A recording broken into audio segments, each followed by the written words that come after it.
दार्जिलिंग की सुरम्य वादियों के बीच बने हुए राजभवन में इन दिनों बंगाल राज्य के राज्यपाल जगदीप धनखड़ की मौजूदगी ने एक बार फिर पहाड़ में दार्जिलिंग का जो पुराना एक आंदोलन है गोरखालैंड को लेके उसको गरमा दिया है। उसी कड़ी में अखिल भारतीय गोरखा लीग के एक प्रतिनिधि मंडल ने बीते दिनों राज्यपाल जगदीप धनखड़ से गोरखालैंड मुद्दे को उठाते हुए मुलाकात की। शक्ति शर्मा जो पार्टी के महासचिव हैं, उनकी अगुवाई में 3 सदस्यीय एक प्रतिनिधि मंडल ने राजभवन जाकर राज्यपाल को इस मुद्दे पर ज्ञापन भी सौंपा।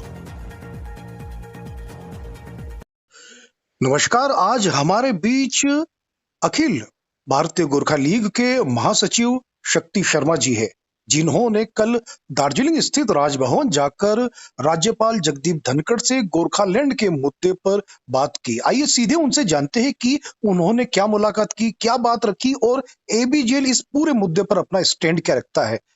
शर्मा जी, आपका स्वागत है। नमस्कार दीपक जी। शर्मा जी, आपकी कल मुलाकात जो रही उसके बारे में सबसे पहले बताएं। सबसे पहले तो जो अभी जो दार्जिलिंग और इस उत्तर बंगाल क्षेत्र में जो राजनीतिक गतिविधि चल रही है, जिसमें आप हम सभी को मालूम है कि उत्तर बंगाल राज्य लेके कुछ आवाजें उठनी शुरू हुई थी। उसके बाद से बहुत सारे राजनीतिक दल और बहुत सारे जो राजनीतिक गतिविधि हो रही है यहाँ पे, और इसी बीच गवर्नर का जो राज्यपाल का यहाँ पे भ्रमण भी हो रहा है दार्जिलिंग में, कुछ दिनों के लिए वो आए हुए हैं। तो हमें लगा कि इस मुद्दे पे हमारी भी अपनी तरफ से जो भी राय है वो उनके समक्ष रखना चाहिए, और इसी सिलसिले में गए थे हम। हमारा जो ओपिनियन था कि उत्तर बंगाल जो एक मुद्दा अभी उठाया जा रहा है, उससे बहुत पुरानी मांग है हमारी गोरखालैंड की मांग, और जब तक और इस गोरखालैंड मांग के ऊपर ही अभी तक कोई स्पष्ट राय अभी तक नहीं आई है केंद्र सरकार की तरफ से। हालांकि हम लोगों ने हमारी तरफ से बहुत बार यहाँ बीजेपी के सांसद जीत के गए हैं, उन्होंने बहुत सारे आश्वासन भी दिए थे 2-3 चुनावों में, लेकिन ठोस जो काम है वो अभी तक हुई नहीं है। और जब तक ये काम हो नहीं रही है जिसमें आश्वासन दी हुई है, तब तक ये दूसरे कोई मुद्दे आके इसको ओझल ना कर दे, इसको दबाया ना जाए, वो एक कंसर्न था हमारा। और क्योंकि हमारा जो मुद्दा है वो हमारा आइडेंटिटी के साथ जुड़ा हुआ है, हमारा भावनात्मक एक बॉन्डिंग है उसके साथ, और बहुत लोगों ने त्याग दिया है उस मुद्दे के लिए। तो जब तक वो आगे नहीं बढ़ती तब तक उसको दबाने का कोई भी उस तरह का षड्यंत्र ना हो, दैट वाज प्रायोरिटी। और साथ साथ में जो कुछ लीडरशिप और साथ साथ में कुछ कुछ और भी बातें हैं जो शायद आएंगी सामने नियर और फ्यूचर। इसके अलावा राज्यपाल जगदीप धनखड़ का क्या रिएक्शन रहा, क्या उन्होंने कहा? हाँ, बेसिकली राज्यपाल जी का जो ओवरऑल बॉडी लैंग्वेज था और जो बातें वो उन्होंने रखी, और साथ साथ में हम लोगों ने बहुत सारे और जो प्रतिनिधि गए थे उनके भी मिलने के बाद उनका भी जो रिएक्शन है, वो सारे चीज अगर हम एनालाइज करके देखें तो एक ही चीज आ रही है कि राज्यपाल जी इस मुद्दे पे खुल के कुछ बोल नहीं रहे हैं। वो यही कह रहे हैं कि आपका जो मतलब पॉइंट्स वगैरह है वो हम लोगों ने ले लिया है, और इस मैसेज को हम कन्वे करेंगे। वो कन्वे करने की ही आश्वासन दिए जा रहे हैं सभी को, और वैसा जिन जो सबके साथ किया उन्होंने, वही हमारे साथ भी मतलब वही बात रखी थी उन्होंने। आपको लगता है कि अगर उत्तर बंगाल का गठन होता है तो वाकई गोरखालैंड की मांग कहीं ना कहीं धूमिल पड़ सकती है? हमें तो लगता है बेसिकली इसका एक रीजन ये है क्योंकि दोनों का दृष्टिकोण अलग अलग है। जैसे उत्तर बंगाल जो राज्य की जिन्होंने मांग की है, आवाजें उठाई थी जॉन बारला जी ने, अगर आप उनकी जो स्टेटमेंट है वो फॉलो करें तो आपको लगता है कि वो डेवलपमेंट से जुड़ा हुआ मुद्दा है। डेवलपमेंट नहीं हुआ, नेग्लेक्ट हुआ है ये रीजन, इसीलिए वो अलग राज्य की मांग कर रहे हैं। वेयर जब हम गोरखालैंड की मांग करते हैं, गोरखालैंड विकास का मुद्दा नहीं है। गोरखालैंड जब भी आती है तो यहाँ पे रहने वाले हम जो गोरखा हैं, हमारी जो परिचय जो है ना, तो उससे रिलेटेड है रादर देन विकास। तो दोनों का जो एंगल है वो अलग है, और क्योंकि बंगाल से छूट के एक अलग राज्य बन जाती है तो फिर उससे अलग होना फिर एक वो अलग एक चैलेंज बन जाता है। तो इस सिलसिले में हमें लगता है कि ये एक दोनों ही अलग अलग मुद्दे हैं, और हम जो गोरखालैंड के पक्षधर हैं, हमें ये विकास से रिलेटेड जो एक मुद्दा है उत्तर बंगाल राज्य, उसमें वो हमारा सरोकार का मुद्दा है नहीं, तो हम क्यों उसमें टाइम वेस्ट करें, ऐसा लगता है हमें। आपको क्या लगता है कि राज्यपाल से मुलाकात जो एबीजेल की रही, आप संतुष्ट है राज्यपाल से मुलाकात के बाद? जी, अब इसमें ऐसी बात है ना, संतुष्ट होना ना होना ये दूसरी चीज़ है, लेकिन जनता के पक्ष में, क्योंकि हम राजनीतिक में से जुड़े हुए हैं लोग हैं, और कहीं न कहीं जनता के पक्ष से जो हमारे विचार हैं, हमारी जो राय है, वो रखना एक ज़रूरी बन जाता है, ताकि गवर्नमेंट कुछ भी डिसीज़न ले या डिसीज़न ना भी ले, व्हाटएवर स्टेज में गवर्नमेंट हो अभी के डेट में, लेकिन जनता क्या चाहती है, इस मैसेज को आगे पहुँचाने का एक ज़िम्मेदारी हमारे पास भी है।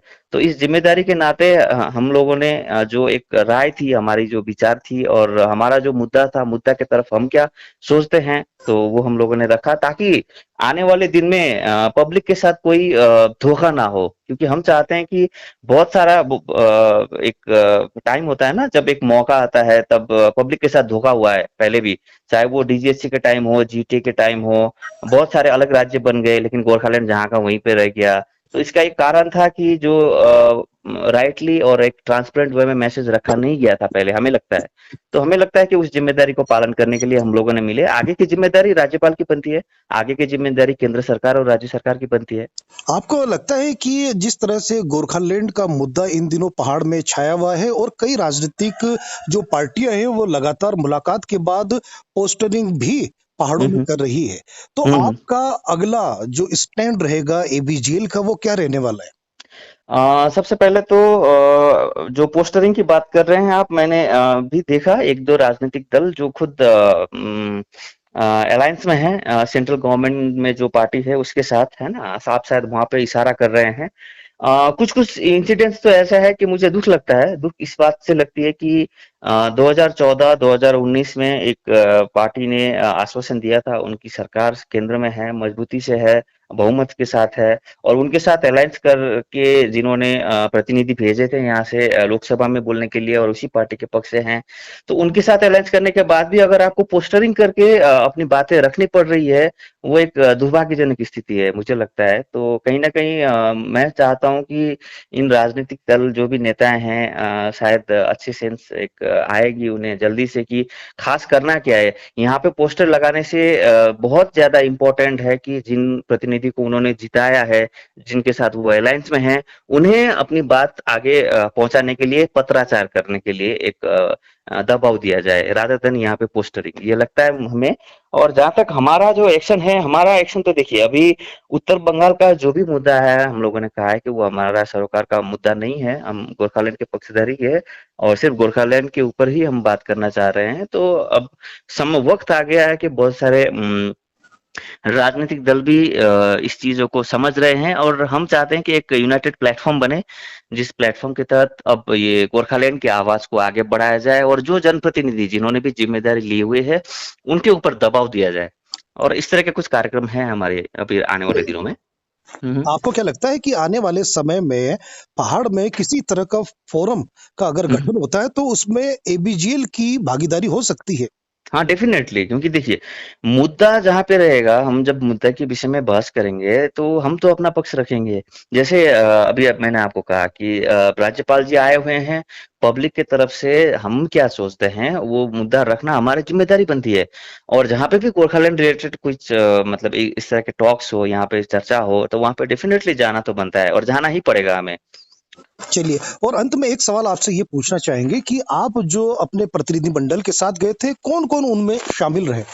हमारे कोषाध्यक्ष वांगचू लामा जी थे, हमारे उपाध्यक्ष विक्रमादित्य राय जी थे, और मैं था स्वयं, 3 चलिए, आपने टोली बहुत थी। अच्छा एक स्टांस लिया। गोरखालैंड के मुद्दे पे सभी को एक मंच पे आना चाहिए और लगातार प्रयास करना चाहिए। आपने प्रयास किया, इसके लिए आपको बहुत-बहुत धन्यवाद। आपने वीर गोरखा वेब टीवी से बात की। धन्यवाद दीपक जी, धन्यवाद।